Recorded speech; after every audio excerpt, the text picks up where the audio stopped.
여러분 안녕하십니까.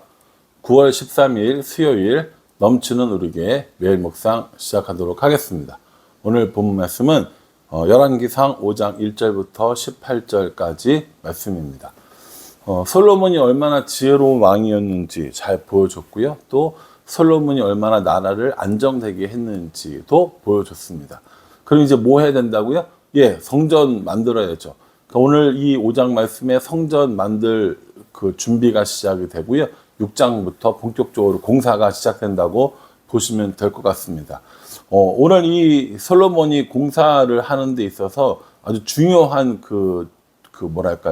자재 중에 하나가 그 나무였는데, 이 나무가 어디에서 이제 주로 많이 나냐면 그 두로라고 하는 나라에서 많이 났던 거죠.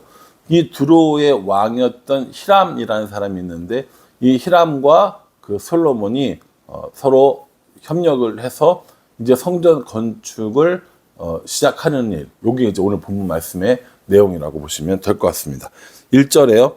솔로몬이 기름 부음을 받고 그의 아버지를 이어 왕이 되었다 함을 두로 왕 히람이 듣고 그의 신하들을 솔로몬에게 보냈으니 이는 히람이 평생에 다윗을 사랑하였습니다.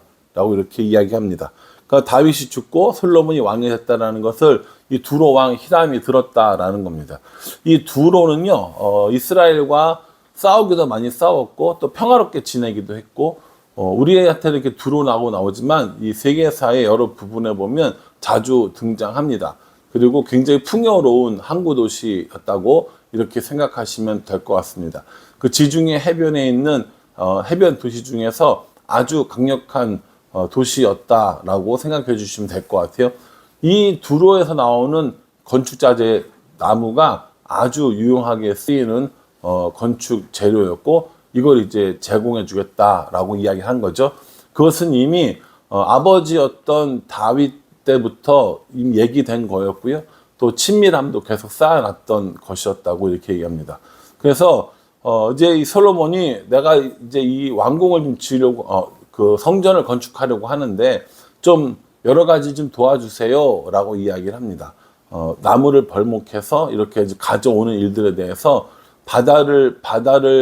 바다에 두로에서 이 나무를 벌목을 해서 뗏목을 만들어서 바다를 통해서 이렇게 운송을 하는 그런 모습을 보게 되는 것입니다.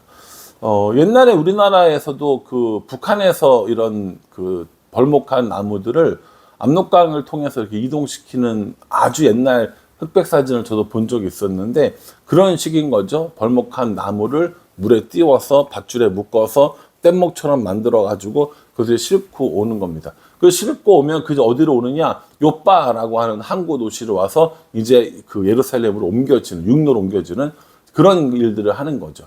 그래서 히람 왕에게 그런 것들을 부탁을 하니까 이 히람이 너무 기쁘게 그걸 받습니다. 그래서 이제 건축을 시작하려고 하는데, 이 건축을 하는 데 대해서 솔로몬이 어떤 마음을 가지고 있는지 요게 나와 있거든요. 요거 한번 보려고 합니다. 4절 말씀에 보면 이렇게 얘기합니다. 이제 내 하나님 여호와께서 내게 사방에 태평을 주심에 원수도 없고 재앙도 없도다 라고 이렇게 얘기합니다. 하나님께서 태평을 주셨다라는 거예요. 우리가 어저께 본문에 태평성대 박학다식 이런 거 얘기했었잖아요. 태평을 줬다라는 겁니다. 누가 줬다라는 거예요? 하나님이 주셨다라는 겁니다. 하나님이 그렇게 내 삶 가운데 지금 이 시대에 태평한 시대를 주셨기 때문에 원수도 없고 재앙도 없다라고 얘기합니다. 하나님께서 나에게 이러한 시기를 주셨고, 그리고 5절에 보면요. 5절에 여호와께서 내 아버지 다윗에게 하신 말씀에 내가 너를 이어 내 자리에 오르게 할 내 아들 그가 내 이름을 위하여 성전을 건축하리라 하신 대로 내가 내 하나님 여호와의 이름을 위하여 성전을 건축하려 하오니 라고 이렇게 얘기합니다. 그러니까 이게 뭐예요?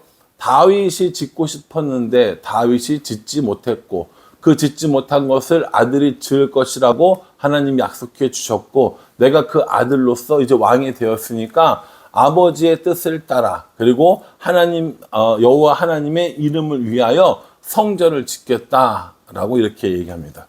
그러니까 이것은 단순히 솔로몬이 짓는 것이 아니라 아버지 때로부터 하나님과 이야기됐고 또 하나님이 그렇게 아들을 짓겠다고 약속해 주셨다라는 겁니다. 이걸 누구한테 얘기하냐면 히람에게 이야기를 해요. 그리고 히람은 어떤 사람입니까? 히람도 이 두로 왕 히람도 하나님 믿는 사람입니까? 아니에요. 아닙니다. 그 역사를 쭉 보면요. 이 두로는 바알 신을 섬기는 대표적인 도시였습니다. 이 고대 근동 지방에 바알 신을 가장 많이 퍼뜨린 사람들이 바로 이 두로 사람들이라고 합니다. 이 두로 사람들이 바알을 섬기고 또 다 바알을 전파하는 일에 열심이면서도 이렇게 성전을 지으려고 하는 이유는 뭡니까? 이 사람한테는 별로 진리가 중요하지 않아요. 하나님이 하나님인 게 별로 중요하지 않습니다. 이 사람은 뭐만 좋으면 돼요? 사람들과 관계만 좋으면 돼요. 외교만 안정되면 되는 겁니다. 자신의 이익만 있으면 충분하다라는 이 두로의 모습을 보여줍니다. 나중에 솔로몬이 이게 뭐 돈을 좀 주겠다 이렇게 얘기하니까 두로가 아이 뭘 주지만 우리 사이 어떻게 받아 그렇게 얘기하면서 받을 건 다 받아요.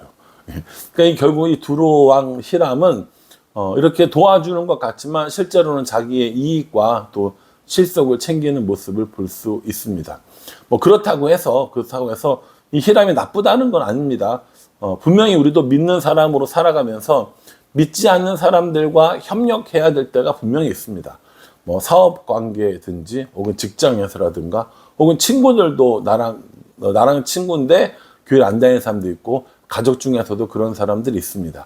그러니 믿지 않는 사람들과 함께 일을 할 수 있지만 그 믿지 않는 사람들과 함께 뭔가를 이루려고 하는 건 저는 아니라고 생각합니다. 그래서 성경은 믿지 않는 자들과 멍해를 함께 하지 마라라고 이렇게 얘기하거든요. 단순히 동업하지 말아라, 놀지 말아라 이런 것이 아니라 그들의 마음과 하나 되지 말아라라는 의미로 받을 수 있는 겁니다. 히람의 도움이 필요했어요.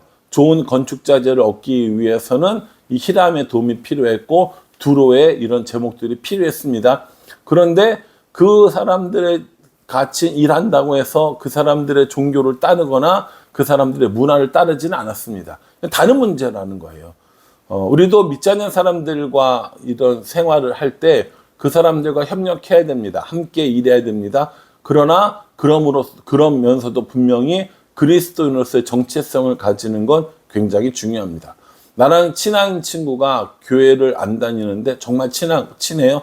그러니까는 친구가 야, 넌 뭐 나랑 친한 친구인데 뭐 술 한잔 못 먹냐? 뭐 이런 식으로 해가지고 그들의 세계로, 그들의 문화로, 그들의 생각으로 우리를 점점 빠져들게 하려고 한다라는 것이죠. 협력하는 거 좋습니다. 같이 일할 수 있습니다. 그러나 그 사람들과 멍해를 지는 것 같은 그 사람의 문화를, 그 사람의 삶을 믿지 않는 그런 배경들을 우리가 배우고 우리가 그것을 통해서 그 사람들과 친해지려고 하는 건 옳지 않다라는 겁니다. 뭐 누구든지 가족이든지 친구든지 직장에서든지 믿는 사람으로서 해야 할 도리, 믿는 사람으로서 지켜야 할 것들은 지키는 것이 분명히 옳다라는 겁니다. 이런 면에서 생각해 볼 때 우리가 가지고 있는 분명히 기준이 있어야 돼요. 좋은 게 좋은 거지. 같이 지내면 잘 좋은 거 아니야? 이게 아니라 분명 기준이 있어야 된다라는 겁니다. 오늘 또 그 다음에 보면요, 히람이 이제 허락을 해요. 이제 이렇게 목재를 보내주겠다라고 이야기를 하고, 그래서 13절에 보면 이에 솔로몬 왕이 온 이스라엘 가운데서 역군을 불러 일으키니 그 역군의 수가 3만 명이라 라고 하면서 본격적으로 이제 시작하는 것을 볼 수 있습니다. 그러니 솔로몬의 의지, 그리고 히람의 도움, 그리고 백성들, 역군들의 피와 땀, 이런 것들이 섞여서 만들어진 거라고 보면 될 것 같습니다. 여기 보면 역군이라고 하는 것은 여러 가지 일들을 하는 사람들이에요. 근데 거기에다가 짐꾼이 7만이고 돌 뜨는 자가 8만이고 이 사람들을 관리하는 사람만 3,300입니다. 그러니까 그 당시로는요, 어마어마한 공사인 겁니다. 진짜 어마어마한 공사예요. 그 솔로몬 성전의 크기가 어느 정도 되느냐? 지금 여기 신학교보다 작아요. 신학교보다 작거든요. 크기를 따져보면 신학교보다 작은 겁니다.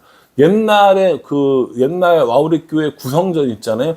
그거보다 조금 더 큰 정도, 아니면 그 정도 이렇게 얘기하거든요. 그러니까는 굉장히 아주 큰 건물은 아니지만 그 당시로는요, 어마어마한 공사인 거예요. 두로에서 나무 가져다가 또 거기다가 온갖 기구들을 만들고 거기에 들어간 금의 양도 어마어마하거든요. 그러니까는 그 산 위에 정말 금으로 둘러싸인 듯한 그런 성전이 완성되니 얼마나 번쩍번쩍하고 왕의 위엄과 하나님의 위엄이 나타나는 건물이 됐겠습니까? 그거 얘기하는 겁니다. 이제 본격적으로 성전이 지어지면서 성전이 어떻게 지어지는지 어떤 의미인지 성막에서 성전으로 옮겨진 그 과정들을 한번 살펴보면서 의미도 함께 살펴보려고 합니다. 자, 오늘 우리가 이 말씀을 묵상하면서 이제 솔로몬의 성전이 지어지는구나 로 끝나는 것이 아니라, 그럼 나는 내 삶에 나의 성전은 어떻게 지어질 것인가에 대한 고민도 저는 필요하다고 생각합니다. 히람의 도움이 있었어요. 또 솔로몬의 의지도 있었습니다. 역군들을 모아서 일을 시작합니다. 여러 가지 것들이 합해져서 합력해서 한 사람의 인생에 성전이 지어지는 거거든요. 하나님과의 관계가 설정되어지는 거거든요. 나는 내 삶의 성전, 혹은 내가 하나님의 성전으로 살기 위해서 무엇을 해야 하는가, 무엇을 준비해야 하는가, 이런 거 한번 묵상해 보면 어떨까 하는 생각을 해 봅니다. 성전을 짓는 일은 간단한 일이 아닙니다. 어마어마한 이런 건축 자재와 또 물질도 들어가는 일입니다. 그럼에도 솔로몬은 하나님의 성전 짓는 일에 매우 즐거워하며 기뻐하면서 이 일들을 한 것을 볼 수 있습니다. 그러니 저도 그리고 여러분들도 내 삶에 내 안에 하나님의 성전을 지으면서, 혹은 내가 하나님의 성전으로 살아가면서 무엇을 준비해야 하는지, 또 나를 도와줄 희랑 같은 사람, 나와 함께할 역군 같은 사람, 이런 사람들이 누구인지 살펴보면서 서로 합력하면서 하나님의 아름다운 성전을 지어가는, 그때도 지었지만 오늘날도 내 삶 가운데 지어가는 그런 삶을 살아야 하지 않을까 생각합니다. 바라기는 저도 그렇고요, 여러분들도 그렇고요, 정말 보이는 성전이 아니라 보이지 않는 하나님의 성전을 잘 지어가는, 그래서 하나님의 임재가 가득한 그런 삶을 살아갈 수 있기를 주님의 이름으로 축복합니다. 기도하겠습니다. 하나님, 솔로몬과 히람이 합력하여서 성전 지을 준비를 합니다. 역군들도 함께 힘을 보탭니다. 이렇게 여러 가지 것들이 합력하여서 하나님의 성전이 세워져 갑니다. 내 삶 가운데도, 또 내 인생 가운데도 이렇게 하나님의 성전이 세워지게 하여 주시고, 내가 하나님의 성전으로 살아갈 수 있도록 우리 모두를 인도하여 주시옵소서. 예수님의 이름으로 기도합니다. 아멘. 그럼 오늘 말씀도 깊이 잘 묵상하시고요. 또 저녁 때 수요 예배 때 함께 또 뵙도록 하겠습니다. 감사합니다.